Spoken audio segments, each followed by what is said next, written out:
Mais d'abord le journal de 8h sur Europe 1, Fanny Marceau. Bonjour Fanny. Bonjour Dimitri, bonjour à tous. L'échec cuisant de Rima Hassan, Greta Thunberg et la flottille dite de la liberté interceptée par les autorités israéliennes aux portes de Gaza alors qu'elle tentait de briser le blocus maritime. Les 12 militants interpellés hier ont été transférés cette nuit à l'aéroport Ben Gourion de Tel Aviv. Frédéric Simon, vous êtes le correspondant d'Europe 1 en Israël. On attend maintenant l'expulsion de ces activistes vers leurs pays respectifs. Ce n'est pas le cas pour certains d'entre eux, notamment pour Rima Hassan. L'eurodéputé et 3 autres passagers du Madeleine ont en effet refusé de signer le document d'expulsion du territoire israélien. En conséquence, ils seront traduits devant la justice, ce qui aura comme effet de retarder de 4 jours leur rapatriement, 4 jours au cours desquels ils séjourneront dans un centre de détention.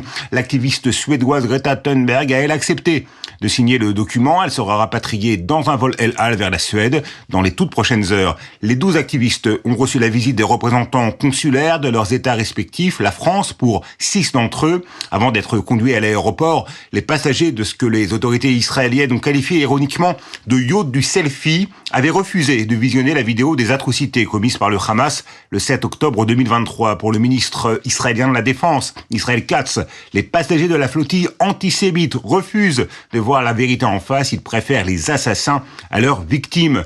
Quant aux petites quantités d'aide humanitaire contenues dans les soutes du voilier, elles seront transmises par les voies autorisées à la population de la bande de Gaza. Frédéric Simon à Tel Aviv pour Europe 1. Et hier soir en France, des milliers de personnes se sont rassemblées en soutien à Rima Hassan et ses comparses. Et de nombreuses voix politiques, notamment à droite, dénoncent une opération de communication savamment orchestrée par la France insoumise, une hypocrisie affligeante selon l'eurodéputé LR François-Xavier Bellamy.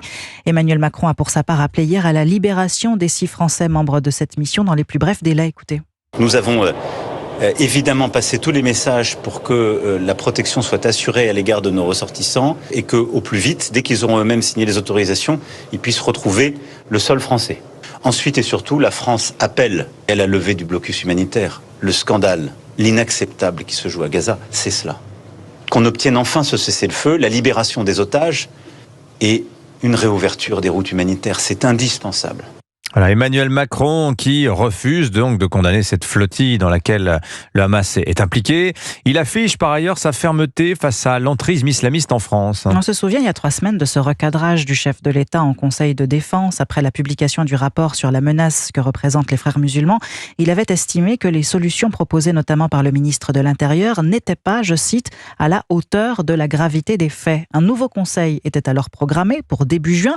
Où en est-on aujourd'hui, Arthur Delaborde ? Depuis le coup de pression présidentiel, peu d'avancées concrètes. Selon les informations d'Europe 1, une seule réunion interministérielle a eu lieu sans véritable impulsion. Il faut remobiliser certains ministères comme les sports ou les comptes publics, confie une source proche du dossier. Le Conseil de défense promis début juin n'a toujours pas de date. L'Élysée assure qu'il se tiendra bien ce mois-ci, mais évoque un calendrier international chargé.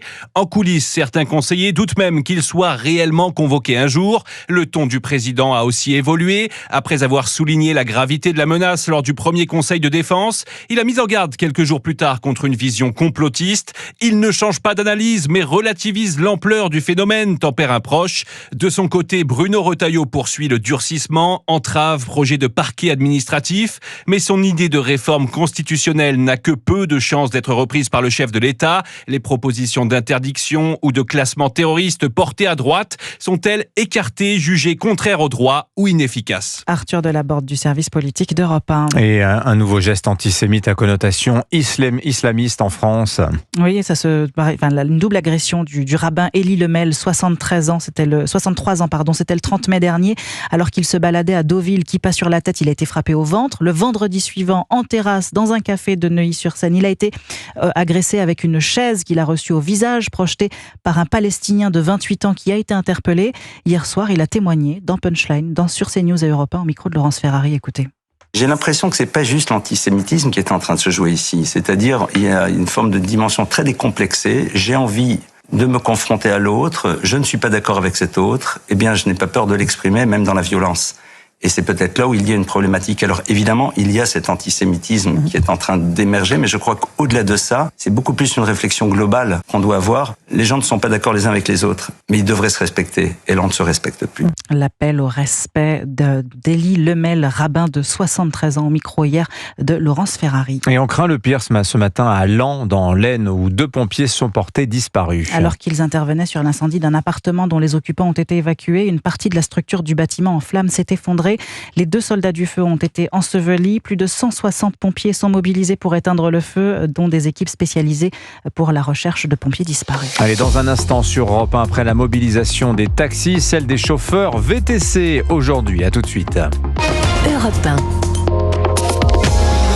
16 millions, c'est l'équivalent de la population de Paris, Bordeaux et Lyon réunis. C'est aussi le nombre de personnes dans le monde qui ont choisi Renault Clio depuis 1990. Et ce nombre continue d'augmenter, puisque Clio est la voiture la plus vendue en France en 2024. Renault Clio Génération est en édition limitée dès 16 900 €. Portes ouvertes du 12 au 16 juin. Source Renault, immatriculation mondiale de 1990 à 2024. Source 3A Data, janvier 2025. Clio Génération SCE 65 hors option. Offre à particulier du 1er au 30 juin selon stock disponible. Voir Renault.fr. Pensez à covoiturer.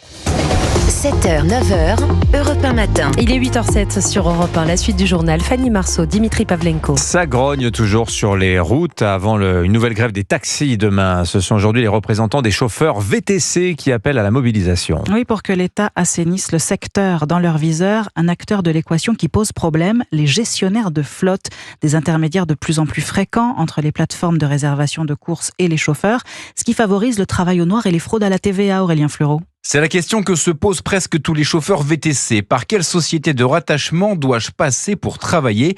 Avant tout, une manière d'éviter toutes les corvées administratives. Moyennant un abonnement mensuel, souvent quelques dizaines d'euros, le chauffeur n'aura pas à se soucier de la comptabilité, de la taxe à la TVA, de déclarer ses revenus.